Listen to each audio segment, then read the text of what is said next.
There is no economic theory that advocates global monopolies of giant corporations.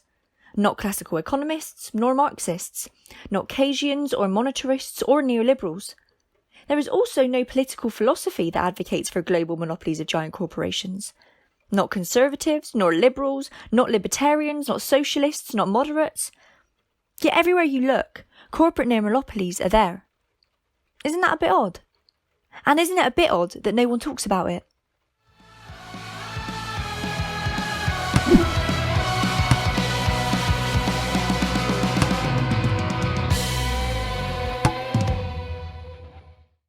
Need to wash your clothes? Procter & Gamble and Lever Brothers have 80% of the market. Feed a baby? 3 companies. Abbott, Mead Johnson and Nestle have 80% of the market. Tobacco? 2 companies with 83% share. And what's this? Reynolds has just merged with the UK giant BAT. Dishwashers? 3 companies with 65% share. That is the pattern in mature industries. Global corporations have dominant market positions. Other than foraging in the forest, it's very difficult not to give them money. Have a baby, and you virtually sign a contract to hand over cash to Disney for the next decade.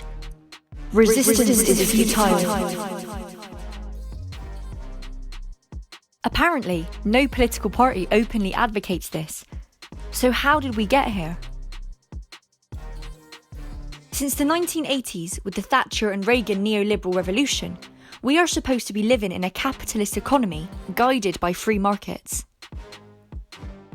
The theory goes that freed from government interference, the forces of supply and demand would result in the most efficient allocation of resources. Competition would mean consumers get the best goods and services at the best possible prices. So industries and public services were privatised, regulations relaxed, and taxes on corporations slashed. But for markets to operate in a free, open and fair way depends on a number of conditions being in place, such as well-informed buyers and sellers. Maybe the most important condition is there are many companies competing for customers, creating a vibrant competition.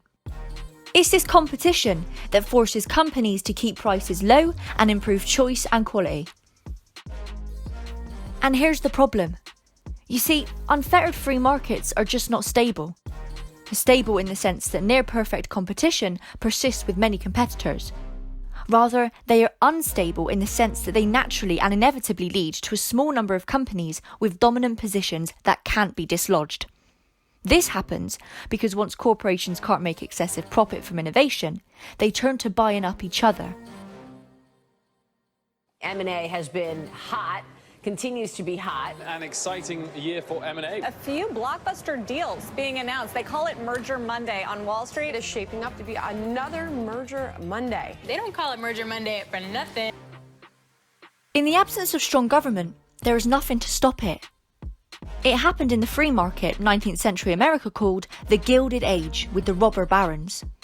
D. Rockefeller consolidated the whole oil industry. Drew Carnegie owned all the steel industry. Cornelius Vanderbilt owned all the railroads. These few men, along with banker J.P. Morgan, would have gone on to control the entire economy if the Teddy Roosevelt government hadn't stopped them. It's been happening again for the last 4 decades. The United States has gone from having 10 large airlines back in 2000 to just 4 today. And those 4 mega airlines now dominate more than 80% of the US market. The rental car business is now 90% dominated by just 3 companies. The US beer industry is 70% controlled by just 2 companies. And online search engines are, of course, as we all know, dominated by 1 major player. That's right, say it with me, Bing. That's right. And once dominant, how can a new company possibly compete and resist takeover? The incumbents have the benefits of economies of scale and vast resources to crush the new competitors at birth. They use their huge advantages such as control of distribution channels and shelf space in shops. The cost of a new dishwasher factory is huge and not justified unless you can sell millions of units. The dominant players can threaten to lower prices until a new competitor goes out of business.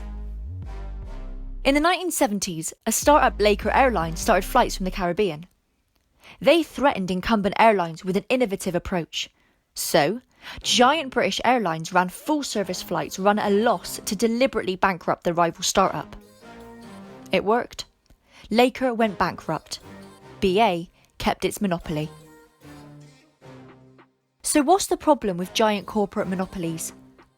Once a market is dominated with little competition, then the public gets poor service and the corporations make huge profits. Wealth is sucked up to the top and inequality grows. And worse, financial power leads to political power and control over all aspects of life. If the trend continues, then once there is corporate monopoly, there is total corporate control over society. Democracy will mean nothing.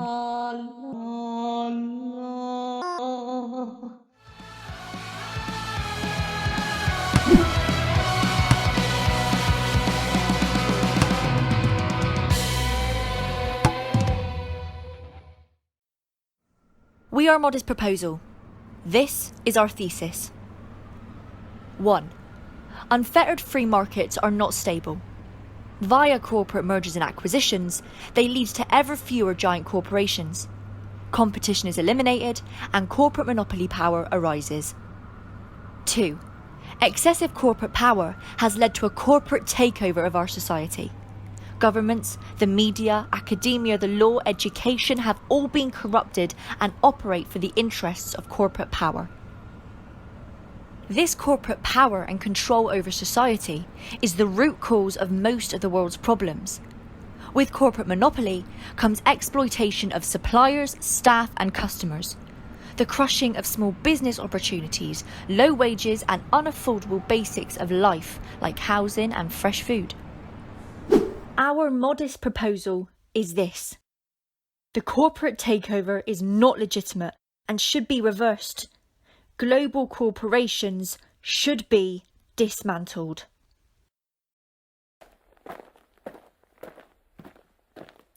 Please subscribe and share this with a progressive.